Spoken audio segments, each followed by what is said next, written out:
எந்த ஃபீல்டில் தான் வந்து டிப்ரெஷன் இல்லை சரிங்களா? எந்த ஃபீல்டில் பூ விற்கிற பொம்பளையிலேருந்து டிப்ரெஷன் இருக்கு தானே செய்யுது. இது நீங்களா போட்டு குழப்பிக்க கூடாது. மாடலிங்கில் இருந்தால் காஃபி டே அப்படின்னு சொல்லி ஒரு கடை இருந்துச்சு, காஃபி கடை.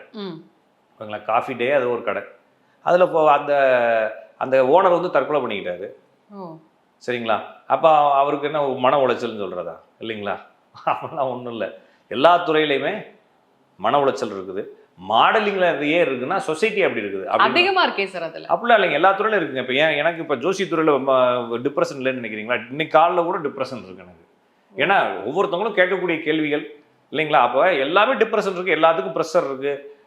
எல்லா துறையிலையும் போய் கேட்டிங்கன்னா அவனுக்கு பிரச்சனை இருக்குது. ஓகேங்களா? வெளியே ஆட்டோ ஓட்டுறாரு இல்லைங்களா? அவர்கிட்ட போய் கேளுங்க, அவருக்கு இல்லாத ப்ரெஷராக மாடலிங்கில் உங்களுக்கு வந்துட போகுது அப்படிலாம் இல்லை. உங்களுக்காச்சும் காசு வருது, அவங்களுக்கு காசும் வராமல் டிப்ரெஷனில் இருக்கிறாங்கன்ற மாதிரி. இது அப்படி இல்லை. பொதுவாக டிப்ரெஷன் அப்படிங்கிறது, மன அழுத்தம் அப்படிங்கிறது சந்திரன் சனி ராகு காம்பினேஷன். தற்கொலை செய்யக்கூடிய அளவுக்கு டிப்ரெஷன் போகிறது வந்து ராகு கேது சந்தியில் இருக்கிறது, விளிம்பில் இருக்கிறது தான் நம்ம சந்தின்னு சொல்கிறோம். ஒரு ராசியில் வந்து ஃபஸ்ட்டு 0 2 டிகிரிக்குள்ளேயோ 28 30 டிகிரிக்குள்ளேயோ ராகுவோ கேதுவோ இருந்தால் இவங்க வந்து மன அழுத்தம் பண்ணி தற்கொலை செய்யக்கூடிய அளவுக்கு போகிறாங்க அப்படின்றத பார்க்கணும்.